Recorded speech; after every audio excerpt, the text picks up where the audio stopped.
Welcome back to my channel Radhakrishna best love. So ఇవాళ topic already తమ్ముళ్ళు చూసే వచ్చుంటారు. Yes, ఇవాళ టాపిక్ వచ్చి అసలు రాధాకృష్ణులకి పెళ్ళి అయ్యిందా లేదా. కొంతమంది అయ్యిందని, కొంతమంది అవ్వలేదని ఎన్నో డిబేట్లు జరుగుతూనే ఉన్నాయి.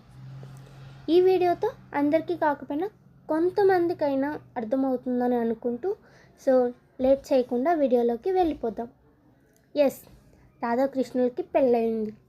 ఫిబ్రవరి మార్చ్ నెలల్లో వీళ్ళ వివాహం ఎవ్రీ ఇయర్ సెలబ్రేట్ చేసుకుంటూనే ఉంటున్నాం.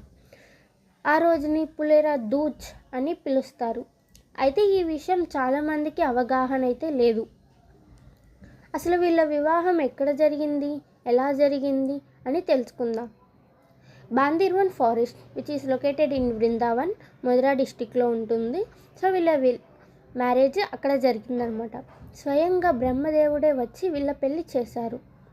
ముక్కోటి దేవతల సాక్షిగా వీళ్ళ పెళ్ళి అంగరంగ వైభవంగా జరిగింది. వీళ్ళే కాకుండా ఎన్నో గోమాతలు, గోవులు, నెమలీలు ఇంకా ఎన్నో జీవులు వీళ్ళ పెళ్ళికి సాక్ష్యంగా నిలిచాయి. వీళ్ళకి పెళ్ళి అయినట్టు బ్రహ్మవైవర్త పురాణంలో, గర్గ సంహితలో కూడా మెన్షన్ చేశారు. అండ్ మీకు ఇంకా క్లారిటీ కావాలంటే మీరు ఇస్కాన్కి వెళ్తే మీకు అక్కడ పూర్తి వివరాలు అనేవి తెలుస్తాయి. దీనికి ప్రూఫ్గా మెయిన్ వీళ్ళకి మ్యారేజ్ అయినట్టు ప్రూఫ్ ఏదైనా ఉందంటే అది ఇస్కాన్లో మాత్రమే ఉంది. ఇస్కాన్లో ప్రతి ఒక్కరు ఎక్కడికి వెళ్ళినా చెప్తారనమాట వీళ్ళకి పెళ్ళి అయిందని అండ్ వాళ్ళ పెళ్ళి ఎలా జరిగింది అనేది మొత్తం క్లారిటీగా చెప్తారనమాట మీకు. అయితే వీళ్ళకి మ్యారేజ్ అయితే మహాభారతంలో వంటి పెద్ద పెద్ద గ్రంథాల్లో ఎందుకు రాయలేదు, వాళ్ళకి పెళ్ళైనట్టు ఎక్కడ చెప్పలేదు ఎందుకు అని చాలామందికి డౌట్లు ఉన్నాయి. మహాభారతం అప్పుడు రాధాకృష్ణతో లేదనమాట. సో రాధాదేవి బృందావనంలో ఉంది. సో అందుకే అక్కడ మెన్షన్ చేయలేదు. మహాభారతం అనేది కౌరవులకి, పాండవులకి, కృష్ణుడికి సంబంధించిన కథ అన్నమాట. సో అందుకే కృష్ణుడిని వాళ్ళని మెన్షన్ చేశారు. రాధ అక్కడ లేనప్పుడు రాధని ఎందుకు మెన్షన్ చేస్తారు? అండ్ కొన్ని క్వశ్చన్స్కి అయితే ఇంకా జవాబులు అంత చిక్కకుండానే ఉన్నాయి.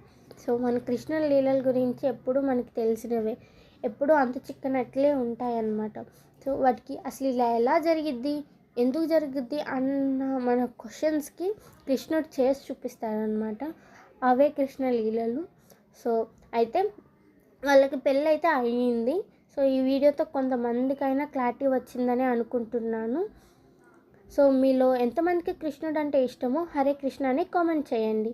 Thanks for watching. లైక్ చేసి సబ్స్క్రైబ్ చేసుకోండి. జై శ్రీకృష్ణ.